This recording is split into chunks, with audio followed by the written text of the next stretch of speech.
Right, we've got a bit of an adventure day lined up today. We're going to head to Dobby's Garden Centre, which is kind of towards Lichfield. We'll be heading there from Birmingham, so it's a nice straight run. Right, so let's pop the bonnet and do the weekly check, eh? Because it's Monday. And it's not like I exclusively do it on Mondays. But it's a good day to start, isn't it? Hey, let's have a look. So, nothing too amazing going on. I know there's a leak here, so let's just check the water first of all. The coolant, however you'd like to, depends how expensive you want it to sound. Right, we're still okay. It's really not bad. We will top it up because I've got some left. Need to buy some more, so that's one thing we're going to do today. Buy some coolant.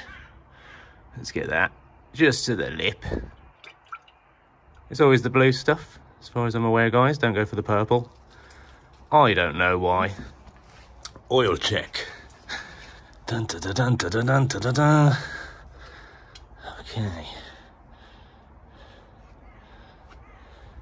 Righty-ho. So there we go. We got your usual. Even though it was the 60s, things were still simple. And we're saying just under max. So we could do with a tiny bit more. Why not? Oosh. Okay, I'm gonna have to perch you up there, aren't I? All right, down the engine case. One idiot. Tell you one thing, I definitely didn't use one of the towels to mop that up, because that'd be ridiculous. So there you go, nice and clean, all good, all good, all good. Surely oil stops the water getting to it, so is this a good thing? Who knows? Or am I going to cook the engine? Who knows? Answers in the comments. But there you go, everything's good to go. I'm going to move that over because that's touching the oil seat and that's going to be a bit warm. So you go over there, lovely. Oil's great. Bum, bum, bum. Water's great. Brake fluids looking fine. Happy with that. So let's boom, boom. I'm planning on doing a few miles. It's got to be prepared. So let's take the oil with us. Let's take a little powder fire extinguisher with us. Let's take the battery booster with us just in case, and a little bag of tools. And I believe that's all you really need. And if it's beyond that, it wasn't to be, was it? So we're as prepared as we can be. So it's on with the caution. I've topped up the brake fluid. Boom, boom, boom. Well, thanks for joining me on another drive. This is going to be, it's just Monday. Basically, work's quieter than planned. And rather than dwelling on it and having a bad time, how about we appreciate the time off and use it? It doesn't cost anything to go and do this. It's all paid for. It's just a bit of petrol in it. So off we go. We're going for a total. It's Monday. We're midway through bloody February already. This year is rattling through. But yeah, today we're going to use it, seize the day, and I'm going to the garden centre to just scope out the breakfast scenario for future visits, and also just see what tat I actually need. I know there's a lot of tools and shite that I'm missing. And these garden centres can be the home of a bargain sometimes, so I'm going to have a little look around. Also, whilst heading there, I'm going to get a chance to just see all the proper green belt stuff just outside of Birmingham, like more Sutton and Tamworth. And see the nice places to drag the car out on the nicer days.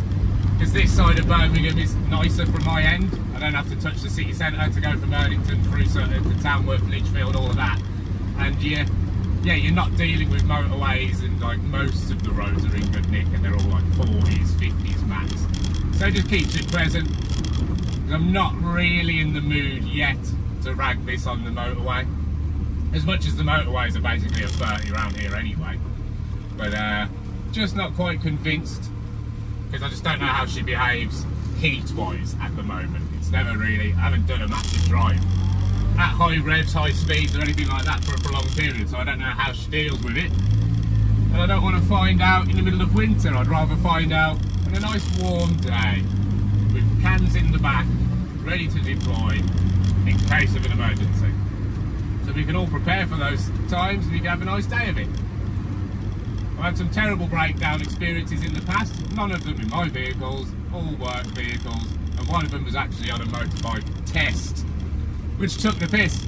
It was Yeah, was it the test? It was the, no, one of the lessons. So this is with an unnamed motorcycle learning company in Tipton. But yeah, we were out and about doing my 500 plus cc A2 licence a few years ago now. And yeah, we were going round and roundabout in the Black Country somewhere. And the bike just ran out of fuel and conked out. And obviously on these lessons on motorbikes, you've all got headsets on. So I'm telling the instructor, mate, he's like bollocking me down the headset, saying, where the fuck are you going, blah blah blah, we're going this way, blah blah blah. And I'm like, mate, it's ran out of fuel, but then it was only a one-way fucking headset, so I couldn't actually tell him what the problem was. So eventually he turns up, he gets the reserve on. The reserve was already on, so this was just a completely empty bike now. And yeah, we had to walk into the nearest petrol station, which wasn't too far. But that's not the point, is it? We paid for the bike hire, you pay for all the shit, these lessons, rah rah rah rah, and the very simple checks of whether there's any fuel in the bastard.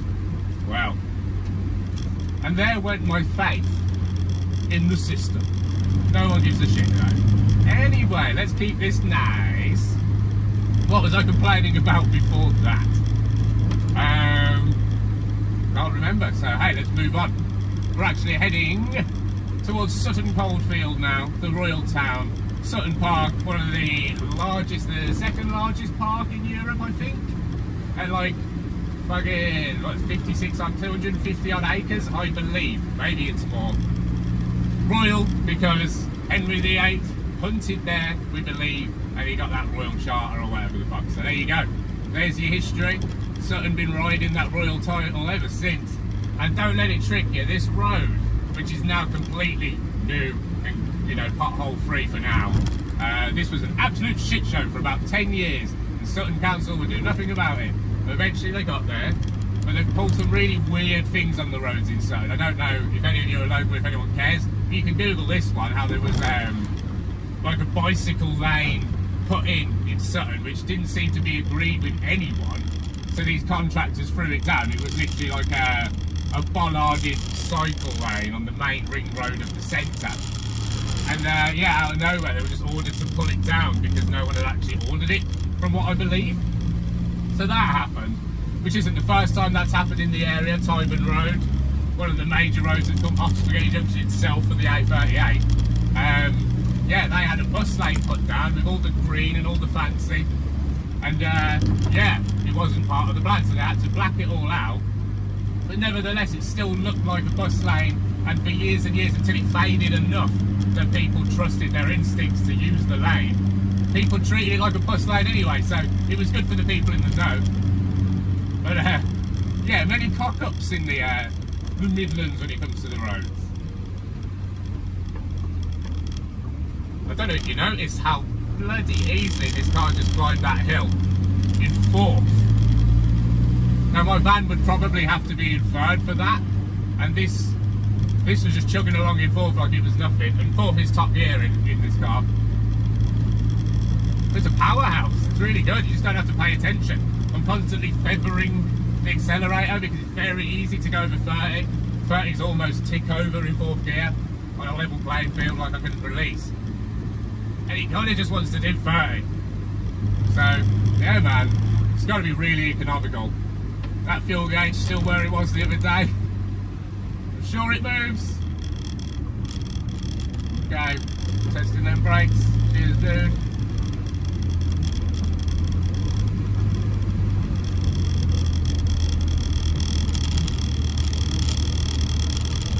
So yeah, we're going to belt it through Four Oaks, Mere Green, keep going towards Shenstone, and then I think that's where the garden centre is, and that's where I'm going to pull over, because I already need a wee, and I may as well have a coffee and a bag while we're there. So sorry about the noise. We're going to tape something. But it's not the car that's rattling, I promise. The car is absolutely silent and lovely.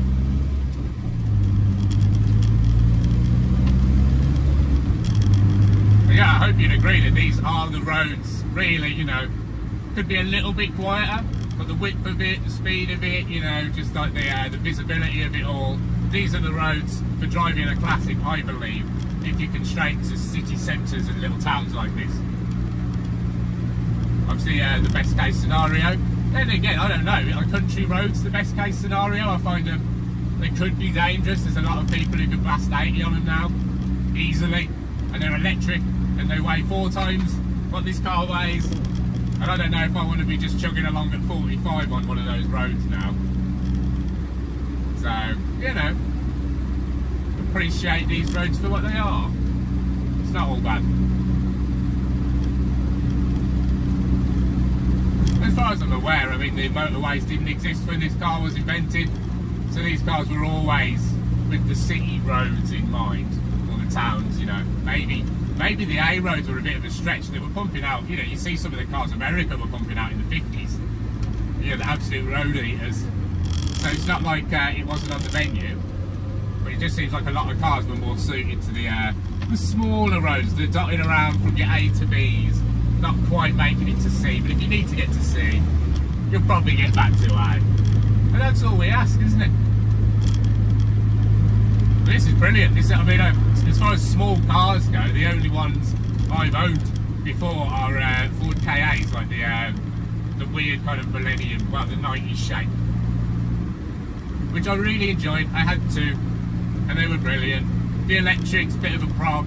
In the end, both of them lost their power steering. Yeah, everything was just like the columns would start to go, but lovely cars, very comfortable, and when they were in a good nick, they put the miles in. Cornwall trips and all that, absolutely a pleasure. So, and apart from that, I've just owned vans since, and drove vans since. So this is my first car in like 5 years, and yeah, I think it's the only kind of car I could be excited about driving. I'm not a car person, but there is something endearing about this, that you just want to go out with no real plan. I don't have a plan, I just want to be out driving, and I don't even like driving. It's a pain in the arse, it makes me angry sometimes, but this has been pleasant. Not even far away from where I was heading, so I might put a lot more miles on this because it feels like it's going to do okay. Probably pop the heater on, get some of that heat out of the engine bay.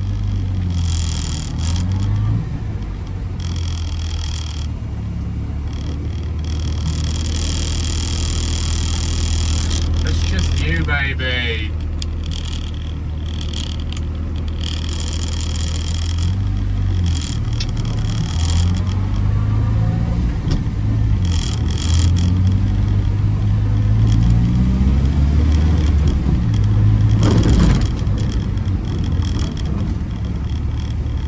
Seem particularly good today. I think they're proper wearing in now. I know new shoes, you always have to wear them in, take it easy for the first few miles, and I think I've done those first few miles now.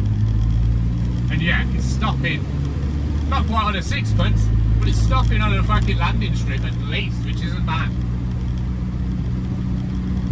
I know I've said this in a video before, but this car, I mean, I know it's a little bit older actually. We're saying Ford Anglias are what the most of the car regulations are as far as braking distances and speed limits and all those things, based on a car in the 50s.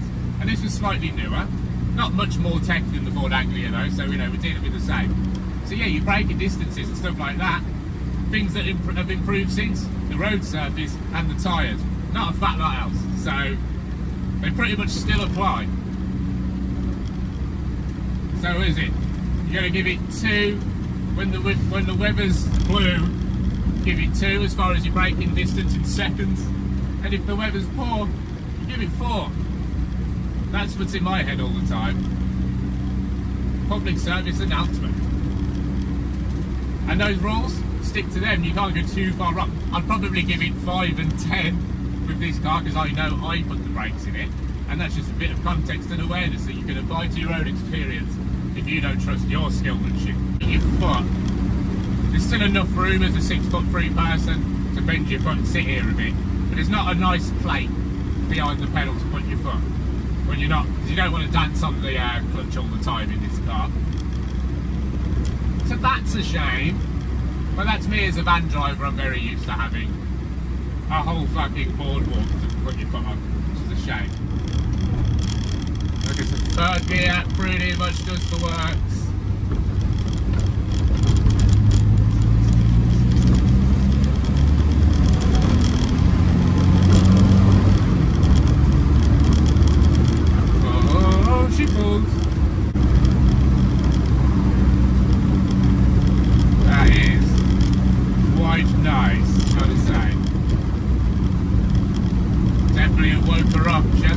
50 on a dry road.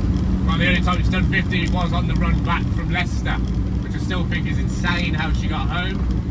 But since then it's been chilling, so that's the first time she's been opened up after a nice clean about service and all that. So hopefully that's done her a massive bit of a favour.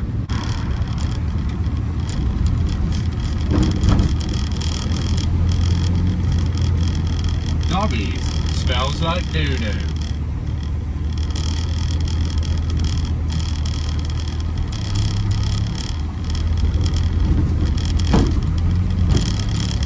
They have clearly marked out the potholes. How considerate.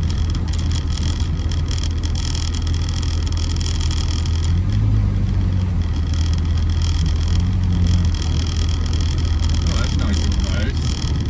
Look at disabled lady. I'm a habit.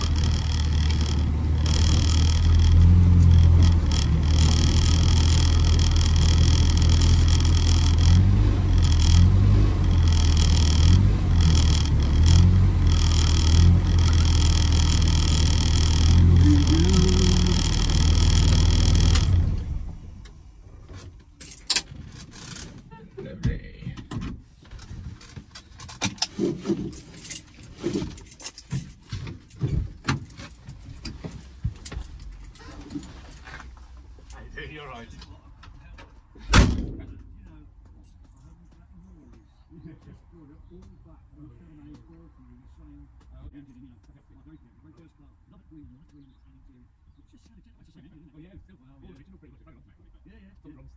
I felt a bit like everyone was looking at me as if I was trying to steal things. I mean, I'm not even in joggers today, you know what I mean? But I just looked like I had no reason to be there. I've literally beelined around, looking at nothing in particular. Went through the garden centre, looked at the plants, went back inside, went into the works, bought nothing, shit. And then went into the pet thing, bought nothing because it's shit and overpriced. So now I'm just back in the car. So we're going to carry on down this road because it was all right. Keep on the A5, am I? Towards Lichfield, I think. And just see what happens because the car's running nice and that shop was poor, mate. But I did have a wee, so worth it. Well, that's cute, isn't it? Are they recording? Yep. We got the conversation with the man. So that was nice. He had an Austin A40 if you couldn't quite hear what was going on there. And he said, I couldn't help but stop because it's just all come flooding back. So he had one back in the day. He had it for 5 years until he got married. And he said he didn't put a foot wrong. And he loved it. So that was nice. Could have just stayed in the car park and kept this as a nice experience. I mean, it wasn't terrible at Dobby's, nothing happened. But it just wasn't that interesting. Anywho, on with the journey then. Let's head towards Lichfield.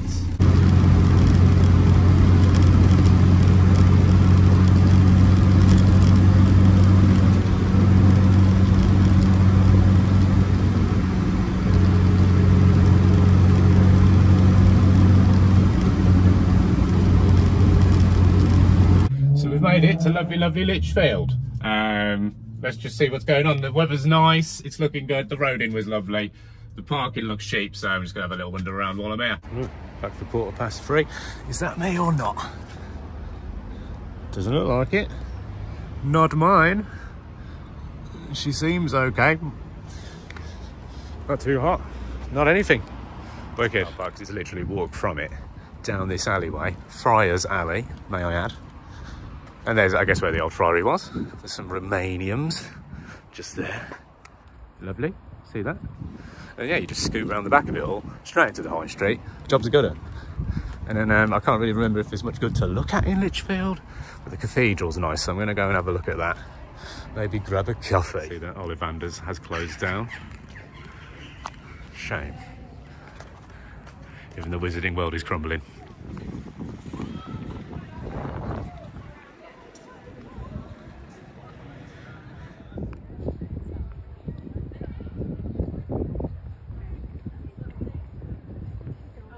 Cheapest breakfast so far. 2 for a tenner. You fucking what, mate? Chase Farm the other day was 1 breakfast and a coffee for 12 quid. We're coming back here. Car badges. Grill badges, is that what you call them? What are the chances? We'll see. We'll see.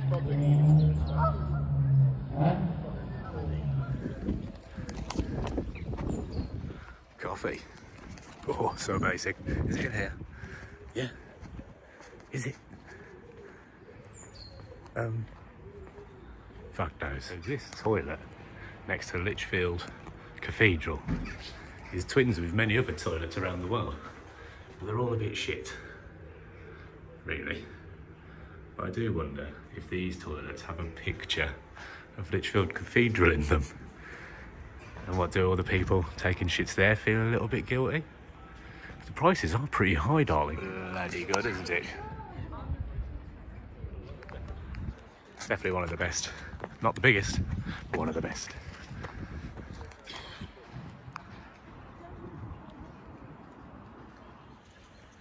And it looks like we've got some pools to hit in the kayak. Unfortunately, I don't have it with me today, it's in the van.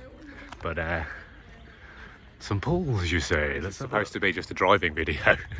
It's turned into a bit of a Lichfield day out video, but stay with me because we do have to drive back. And will it start and all that? That'd be really interesting, wouldn't it? And if it doesn't, imagine the content. Up the hill. There it is. It's a good one. Definitely one for the kayak. Look at that launching point. Ah. Oh. Why didn't I know about this? I think not too long ago I came to the Lichfield proms and this was all just full of poshos watching Pavarotti covers. There you go. The view as intended. Lichfield Cathedral just over there, across the pool.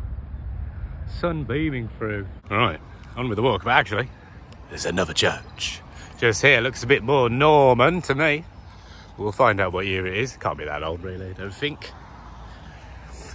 We'll have a quick look. Righty-ho.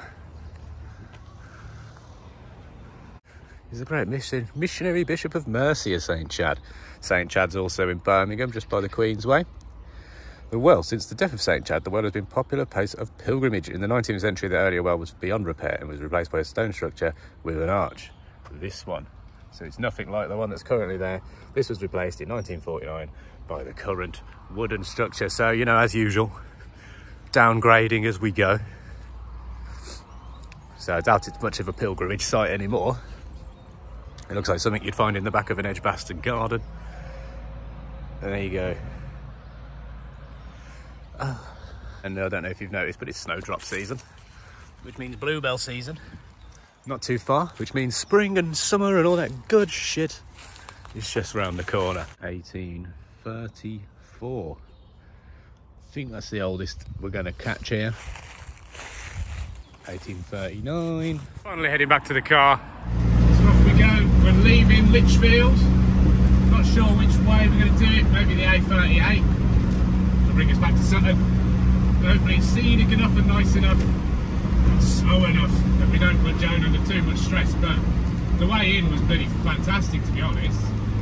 So if we can have the same on the way back, no stress. Quite enjoying the Lichfield roads as well for this.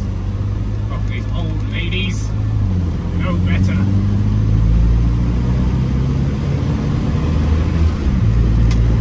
Right, you missed the starter, but it was a no-choke situation. It was absolutely fine.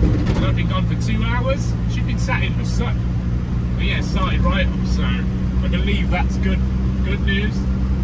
But yeah, any questions about the synchro in first that I've had in the comments? Literally got to admit, I haven't noticed the difference in a normal car compared to this. Same with the steering. The lack of power steering is not apparent at all. Just got to say, it's light as hell. Not a problem. Dry steering, obviously a bit harder, but you've got to avoid doing that anyway. So yeah, can't complain. What else? Yes, I mean the whole synchro thing. You only need first to literally pull from a standstill.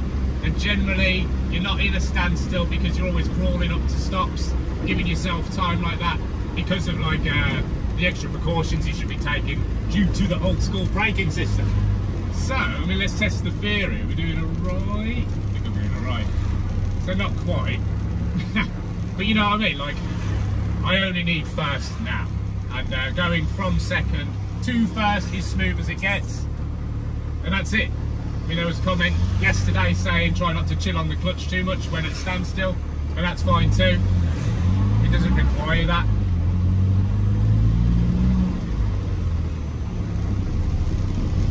But the clutch is perfectly functional like a normal car. I can barely tell. What is it, hydraulic?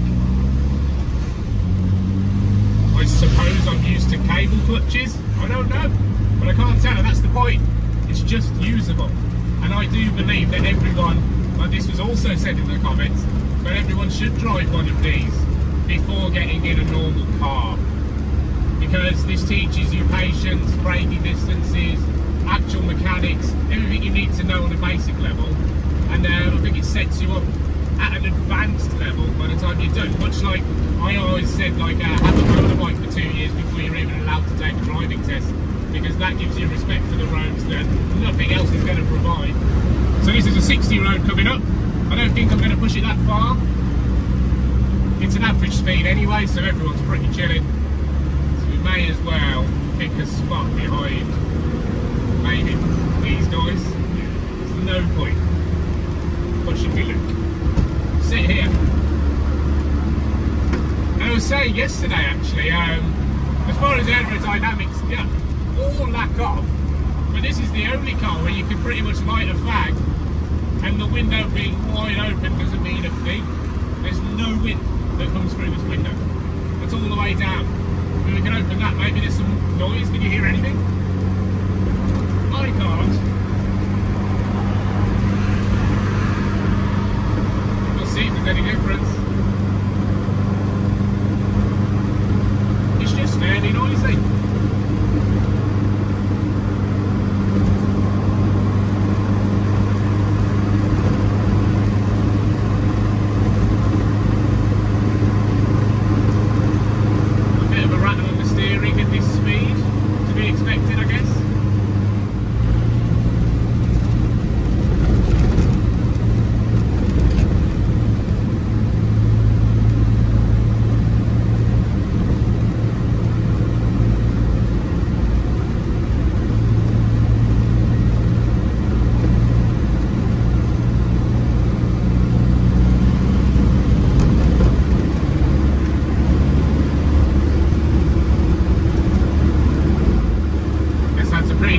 Thing about driving through the countryside, there's loads of times you can smell smoke and you're not quite sure if it's you.